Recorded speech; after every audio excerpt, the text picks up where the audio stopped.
예수께서 이르시되 나는 부활이요 생명이니 나를 믿는 자는 죽어도 살겠고 무릇 살아서 나를 믿는 자는 영원히 죽지 아니하리니 이것을 내가 믿느냐. 기도하겠습니다. 부활과 영생의 소망을 주신 하나님, 모든 찬송과 영광을 올려드립니다. 부활하신 예수님의 능력과 권세가 우리의 삶에도 충만하길 소망합니다.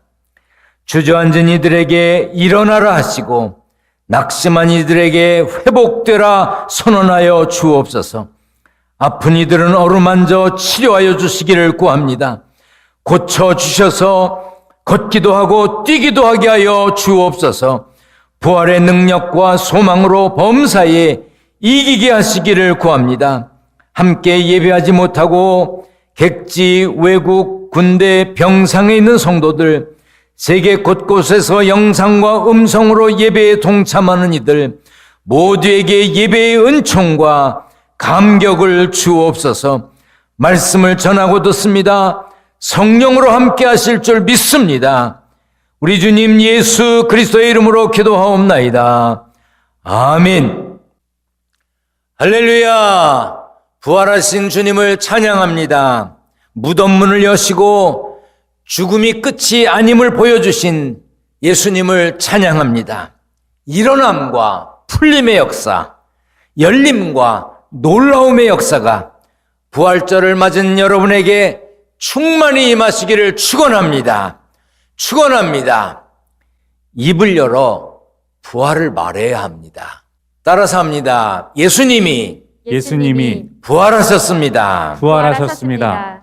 크게 하세요. 예수님이 부활하셨습니다. 예수님이 부활하셨습니다. 사람이 마음으로 믿어 의에 이르고 입으로 시인하여 구원에 이른다고 했습니다.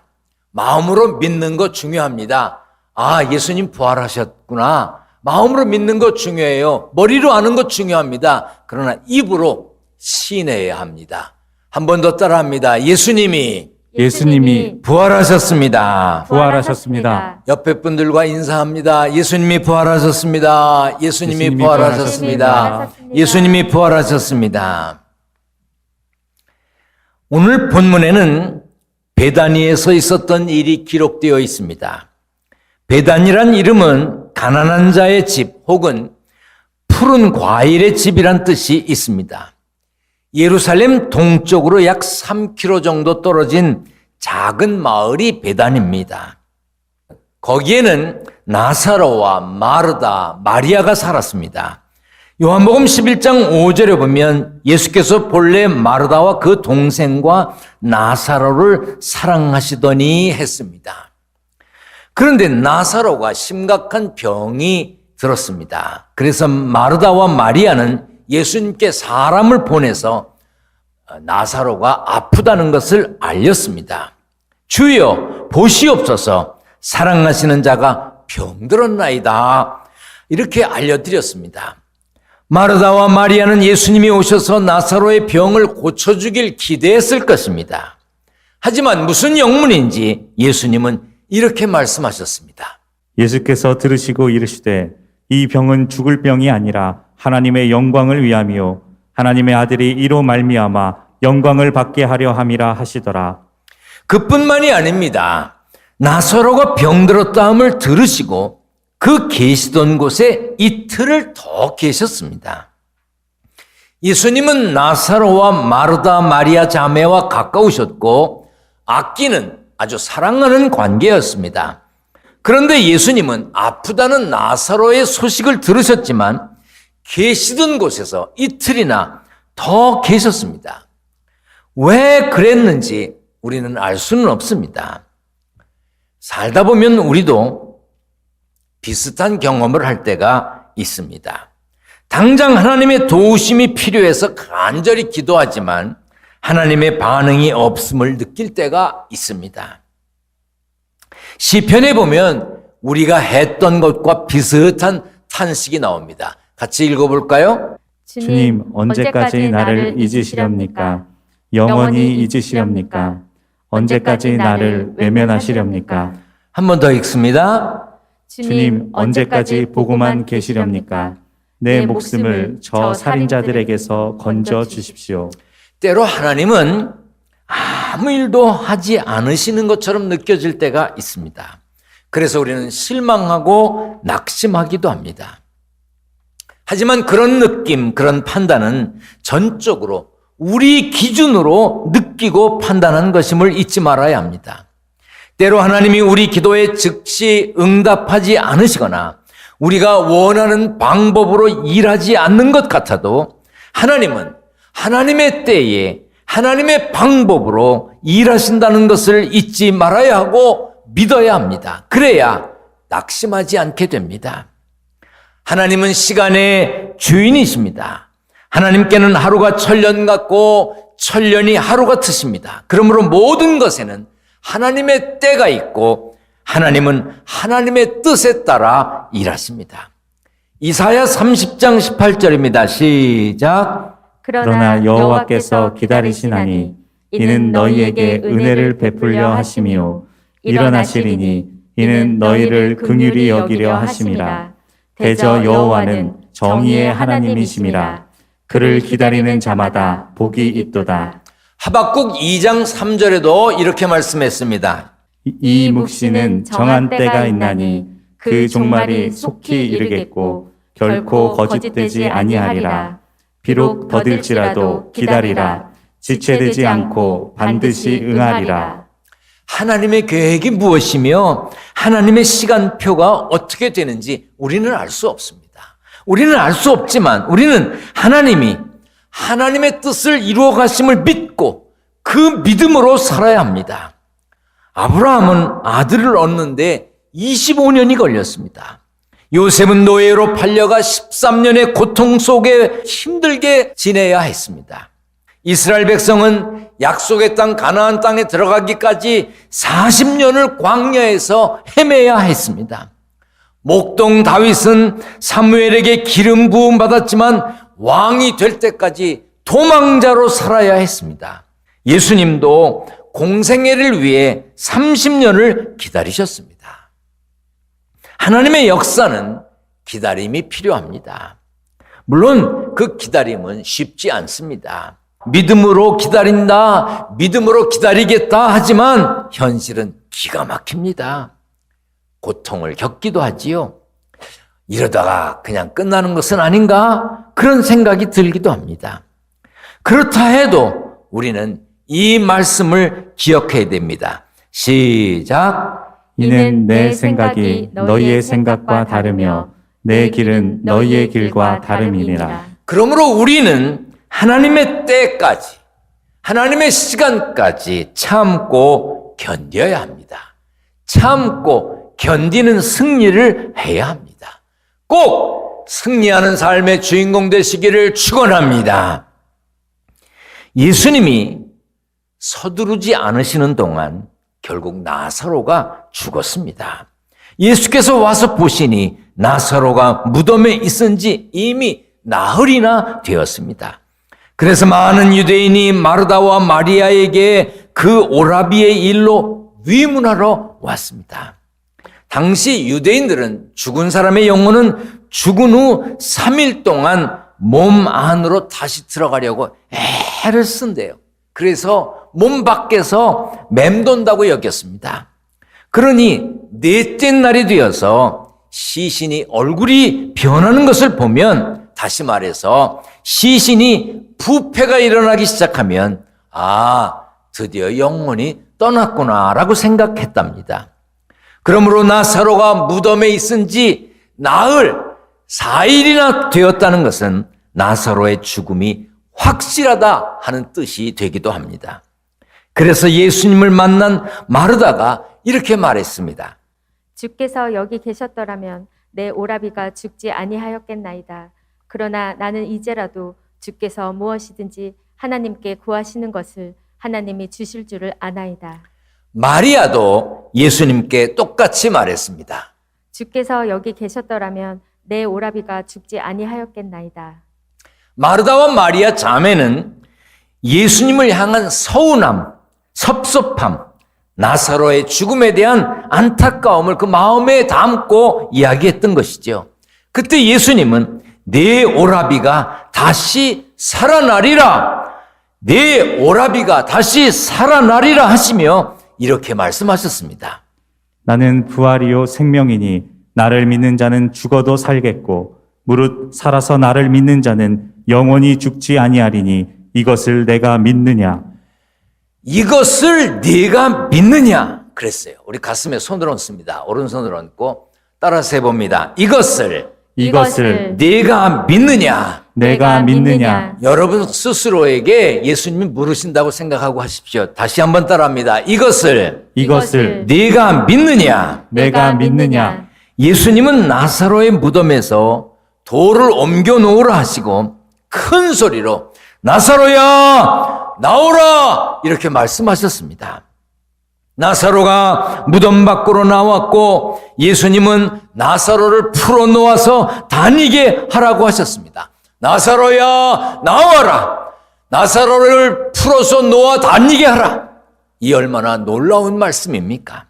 나는 부활이요 생명이니라는 예수님의 말씀은 예수님을 부활이요 생명으로 믿는 모든 이에게 주시는 축복의 선언이며 선물입니다. 요한복음 5장 24절 말씀을 함께 읽겠습니다. 시작. 내가 진실로 진실로 너희에게 이르노니 내 말을 듣고 또 나 보내신 이를 믿는 자는 영생을 얻었고 심판에 이르지 아니하나니 사망에서 생명으로 옮겼느니라. 죄는 우리를 영적 죽음에 이르게 합니다. 그래서 에베소서 2장 1절에 허물과 죄로 죽었더니라고 했습니다. 죄의 싹, 죄의 값은 사망입니다. 죄의 값은 죽음으로 치러야 합니다. 그러나 부활이요 생명이신 예수님은 죄값인 죽음을 이기시고 부활하셨습니다. 죄의 권세를 물리치셨습니다. 에베소서 2장 4절부터 6절까지 함께 읽겠습니다. 시작. 하나님은 자비가 넘치는 분이셔서 우리를 사랑하신 그 크신 사랑으로 말미암아 범죄로 죽은 우리를 그리스도와 함께 살려주셨습니다. 여러분은 은혜로 구원을 얻었습니다. 하나님께서 그리스도 예수 안에서 우리를 그분과 함께 살리시고 하늘에 함께 앉게 하셨습니다. 복음서에 보면 예수님이 죽은 자를 3번 살리셨습니다. 나인이라고 하는 성에서 한 어머니의 외아들을 살리셨고 12살 된 야이로의 딸을 살리셨고 오늘 본문에 나오는 나사로를 살리셨습니다. 그들은 모두 죽은 자들이었습니다. 그렇지만 부활이요 생명이신 예수님이 나인성 청년에게 청년아 내가 네게 말하노니 일어나라 하셨고 야이로의 딸에게는 아이야 일어나라 하셨고 나사로에게는 나사로야 나오라 하셨습니다. 그들이 생명을 되찾은 것은 예수님의 일어나라 나오라 하는 명령 때문이었습니다. 지금도 예수님 믿으면 지금도 예수 믿으면 능력의 말씀이 죄인들을 영적 사망에서 살려냅니다. 그래서 사도 바울은 그런즉 누구든지 그리스도 안에 있으면 새로운 피조물이라 이전 것은 지나갔으니 보라 새 것이 되었도다 했습니다. 요즘은 AI 시대라고 그러죠. 인공지능 시대라고 말합니다. 앞으로도 발전에 발전을 거듭할 겁니다. 지금 세상에 사는 사람은 상상도 할 수 없는 어마어마한 엄청난 시대가 엄청난 세상이 올 것입니다. 저도 제 손자들이 살아갈 세상은 어떤 세상일지 궁금하기도 하고 또 걱정이 되기도 합니다. 어떤 세상이 앞으로 펼쳐질까요? 아무리 발전한다 해도 인간이 어떻게 할 수 없는 게 있습니다. 죽음입니다. 죽음을 해결할 수 있는, 죽음을 없앨 수 있는 방법도 없고 사람도 없습니다. 보통 죽을 때가 되면 3가지를 알게 된다고 하지요. 아, 누구나 죽는구나. 아, 나 혼자 죽는구나. 아무하고도 같이 갈 수가 없구나. 아, 아무것도 가져갈 수가 없구나. 이렇게 세 가지를 이제 알게 된다고 합니다. 반면에 사람은 세 가지를 모른다고 합니다. 언제 죽을지 모르고, 어디서 죽을지 모르고, 어떻게 죽을지 모른다고 합니다. 결국 인간은 죽음 앞에 무기력한 존재라고 하는 것을 말해주는 겁니다. 죽음은 누구도 피할 수 없습니다. 그래서 성경에 한 번 죽는 것은 사람에게 정하신 것이라고 그랬습니다. 범사에 기한이 있고 천하만사가 다 때가 있나니 날 때가 있고 죽을 때가 있다고 했습니다. 그러나 예수님은 죄와 죽음의 권세를 이기셨습니다. 그리하여 예수 믿는 우리에게 부활과 영원한 생명을 얻게 하셨습니다. 그래서 부활절인 오늘이 축복의 날이고 소망의 날인 것입니다. 예수님의 부활이 없었다면, 죽은 자가 다시 사는 것이 없다면 이 세상 사람들 가운데 가장 불쌍한 사람이 누구겠습니까? 예수 믿는 우리일 것입니다. 하지만 부활은 사실인 것은 물론이고 진리입니다. 성경의 수많은 사람들이 부활의 증인이었습니다. 우리 성경을 같이 읽겠습니다. 시작. 게바에게 보이시고 후에 12 제자에게와 그 후에 500여 형제에게 일시에 보이셨나니 그 중에 지금까지 대다수는 살아있고 어떤 사람은 잠들었으며 그 후에 야고보에게 보이셨으며 그 후에 모든 사도에게와 맨 나중에 만삭되지 못하여 난 자 같은 내게도 보이셨느니라. 그 당시에 부활하신 예수님을 직접 본 사람이 그렇게 많았습니다. 그런데도 어떻게 죽은 자가 다시 살아날 수 있느냐고, 예수님의 부활을 이해할 수가 없다고, 믿을 수 없다고 하는 사람들이 있습니다. 우리 머리로 이해할 수 없으면, 이해가 안 되면 믿을 수 없는 것입니까? 여러분, 세상이 이해가 돼서 삽니까? 여러분들 지금 사용하는 휴대전화, 그게 다 이해가 되십니까? 여러분들이 사용하는 자동차, 그게 이해가 돼서 쓰고 계십니까? 여러분들이 타고 내리는 비행기, 그것이 어떻게 뜨고 어떤 기계, 어떤 작동을 통해서 하늘을 나는지 다 이해하시고 타십니까? 세상을 이해하고 사는 게 아닙니다. 이해가 안 되면 못 믿겠다고 하는 말은 어리석은 표현입니다. 아무리 똑똑한 사람도 창조자 하나님의 일을 모두 이해할 수 없습니다. 여러분, 이 성경 말씀은 이해하는 것이 아닙니다. 이 성경 말씀은 이해하는 말씀이 아니라 믿어야 하는 말씀입니다. 여러분, 믿어지는 은혜가 있기를 주의 이름으로 축원합니다. 믿어지는 은혜가 있어야 합니다. 그래야 부활이 하나님이 행하신 위대한 역사임을 깨닫게 됩니다.